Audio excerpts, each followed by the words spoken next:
Hello again, my name is John. Welcome to my channel, Should a Man Take It? This episode is part 2 of my own story, the relationship I couldn't name. Before we get into it, watch this clip.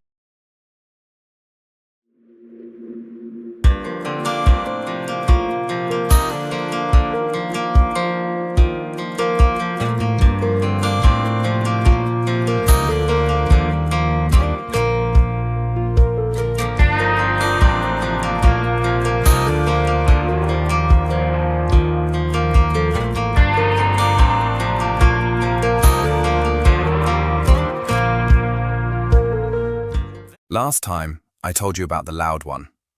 This time, it's the opposite. I'll call her Rachel, not her real name, but everything else is what actually happened.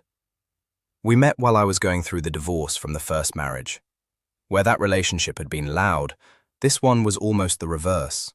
Quiet in public, reserved, easy to like from the outside.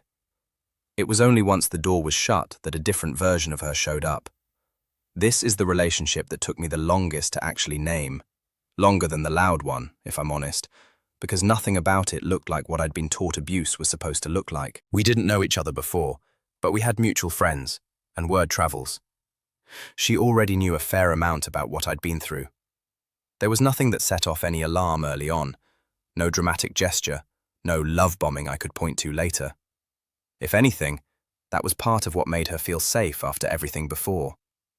Looking back now, the shape of what was coming was there almost from the start, even though I didn't have a name for it at the time. Disagreements that ended in silence instead of conversation.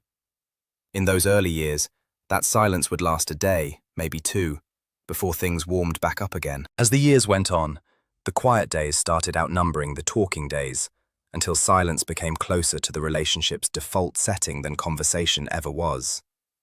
Then, once it had gone on long enough, things would warm back up, sometimes strikingly so, before settling back into whatever the real baseline had become. I didn't understand then that this was a cycle, not a resolution.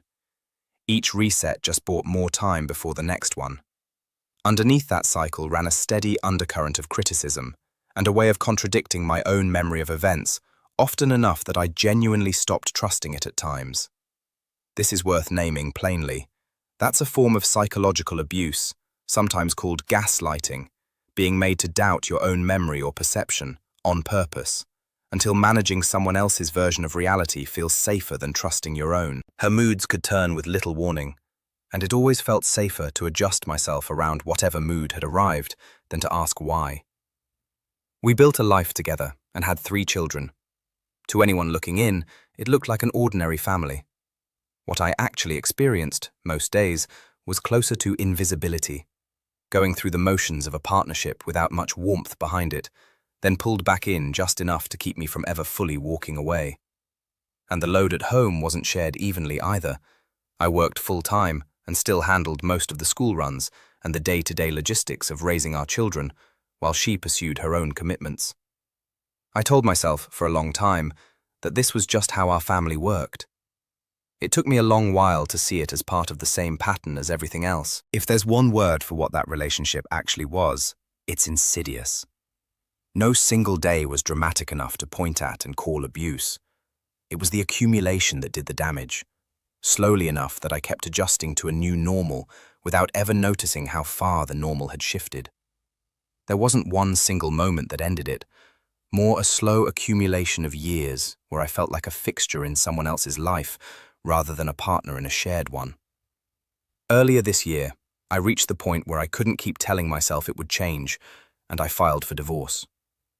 That process is still ongoing as I write this, and out of respect for my children, and for the court process itself, I'm not going to go into the details of it here. What I can tell you is that it has been, and continues to be, difficult. And if you're in the middle of something similar right now, I want you to know that difficulty doesn't mean you made the wrong call. Unlike the first relationship, I didn't feel the same kind of grief when this one ended.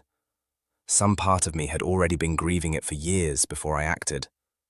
What I did feel was something closer to disbelief at just how long it had taken me to see clearly what was actually happening, especially having already lived through one difficult relationship before it. It wasn't until this relationship ended that I actually understood what I'd been living through, in either relationship, was abuse. Not just bad luck twice over, an actual, recognizable pattern with a name. That understanding didn't arrive on its own.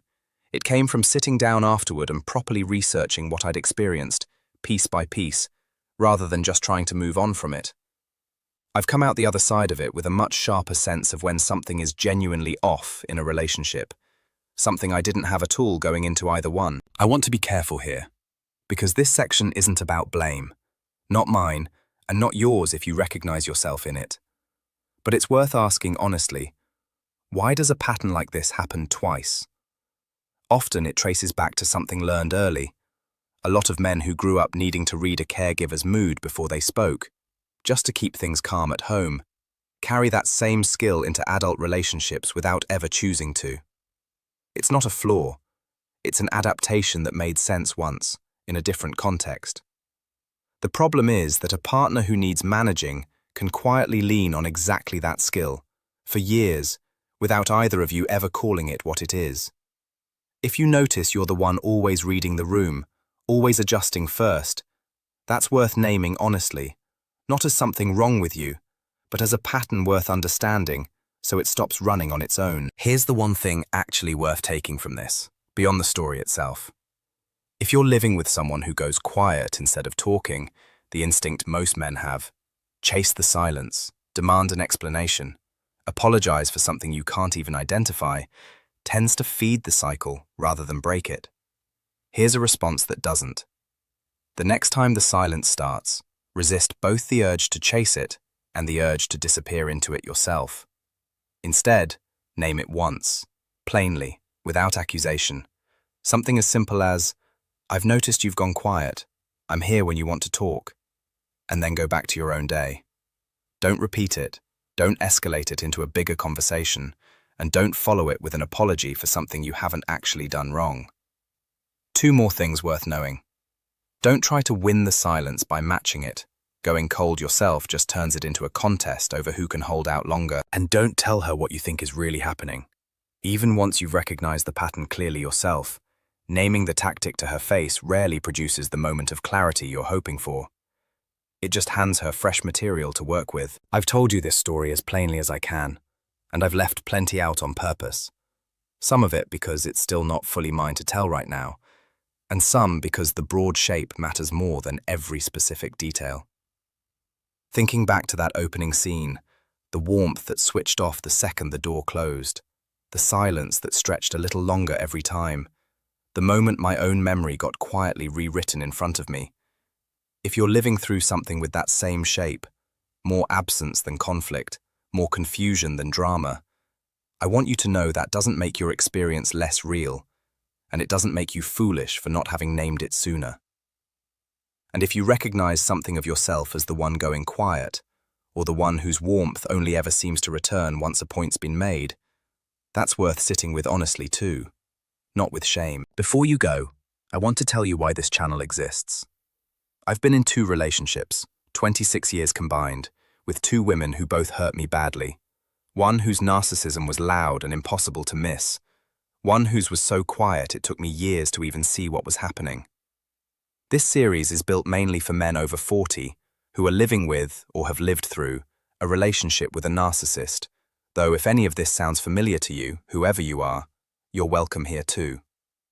Next time, I'll put the 2 of them side by side, the loud one and the quiet one, so you can see clearly how 2 people who looked nothing alike were, underneath it, running the exact same disorder. If today's episode helped, hit like, subscribe, and tap the bell so you don't miss it. And if you want to go deeper than one episode can take you, the first book in this series is out now on Amazon, and a private community for men going through exactly this is opening soon too. Both links are in the description below. I'll see you there.